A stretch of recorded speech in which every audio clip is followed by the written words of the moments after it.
பிரியா எப்படி இருக்கீங்க? நான் நல்லா இருக்கேன் சார். நீங்க எப்படி இருக்கீங்க? நல்லா இருக்கேன். நம்ம கோயம்புத்தூர்ல பிரைம் லொகேஷன் ஒரு சைட் போட்டுருக்குன்னு சொன்னீங்கல்ல, அதை பத்தி பேசுறதுக்காக நேயர்களுக்காக நான் கேட்கலாம் வந்திருக்கேன். சார் ஆமாங்க சார். நம்ம கோயம்புத்தூர் டு பொள்ளாச்சி ஹைவேல வந்து ஒத்தக்கால் மண்டபத்துல பிரைம் லொகேஷன் வந்து நம்ம ஒரு டிடிசிபி அப்ரூவல்ல நம்ம போட்டிருக்கோம். அந்த டீடைல்ஸ் எல்லாம் நம்ம உள்ள போய் பார்க்கலாம். வாங்க. இதான் நம்மளோட லே அவுட். இது மொத்தத்துக்கே 34 சைட் மட்டும் தான் வேக்கன்ட் இருக்கு. இப்ப பாத்தீங்கன்னா நம்ம சைட் வந்து ஃபுல்லா வந்து ஒர்க் போயிட்டு இருக்கு.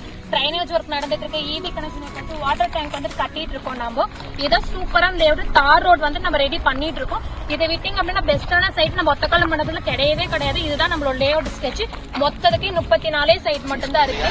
நீங்க மக்களுக்கு தெளிவா புரியுற மாதிரி சொல்லிருக்கீங்க. அதை விட இன்னொரு விஷயம், கோயம்புத்தூர்ல எத்தனையோ லே அவுட்ஸ் இருக்கு.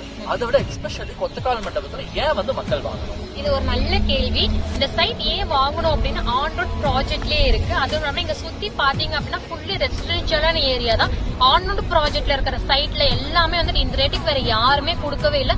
நாம தான் மார்க்கெட் ரேட்டோட கம்மி ரேட்டுக்கு நம்ம கொடுத்துட்டு இருக்கோம். நீங்க வீடியோல பாத்தீங்கன்னா தெரியும், ஃபுல் டெவலப்மெண்ட்ஸ் நம்ம பண்ணி நம்ம வச்சிருக்கோம்.